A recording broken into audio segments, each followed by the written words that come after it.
2024 Copa আমেরিকার পর আবেগ ঘনন বিদায়ের মাধ্যমে আর্জেন্টিনা জাতীয় দল থেকে বিদায় নিয়েছেন বিশ্বকাপ জয়ী তারকা অ্যাঞ্জেল ডি মারিয়া। দীর্ঘ ক্যারিয়ারে দেশের হয়ে অসংখ্য স্মরণীয় মুহূর্ত উপহার দিয়েছিলেন তিনি। তবে হয়তো সমর্থকরা ভেবেছিলেন আকাশি সাদা জার্সিতে আর দেখা যাবে না তাকে।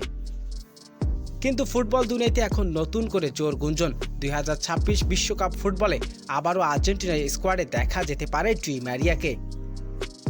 আর্জেন্টিনার কোচ লিওনেল স্কলোনি নাকি সাম্প্রতিক ডি মারিয়ার সঙ্গে সরাসরি কথা বলেছেন তাকে বিশ্বকাপের দলের ফেরার বিষয় নিয়ে।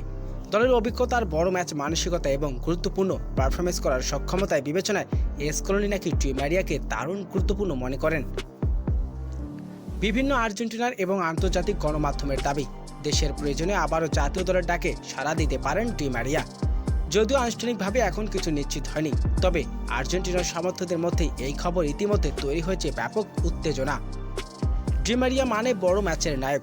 2021 সালে কোপা আমেরিকার ফাইনালে ব্রাজিলের বিপক্ষে তার সেই দুর্দান্ত গোল, 2022 সালে ফিনিশিয়াল অসাধারণ পারফরমেন্স এবং কাতার বিশ্বকাপের ফাইনালে ফ্রান্সের বিপক্ষে গোল, সব মিলিয়ে আর্জেন্টিনার সাম্প্রতিক সাফল্য অন্যতম বড় নায়ক ছিলেন ডি মারিয়া।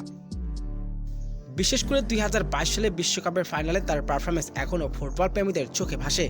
অনেকের মতে সেই ডি মারিয়া ছিলেন আর্জেন্টিনার সবচেয়ে ভয়ঙ্কর এক বড় অস্ত্র। এখন প্রশ্ন একটাই, মেসির শেষ বিশ্বকাপ হতে যাওয়া 2026 সালে কি আবারও দেখা যেতে পারে মেসি এবং ডি মারিয়ার সেই স্বপ্নের জুটি?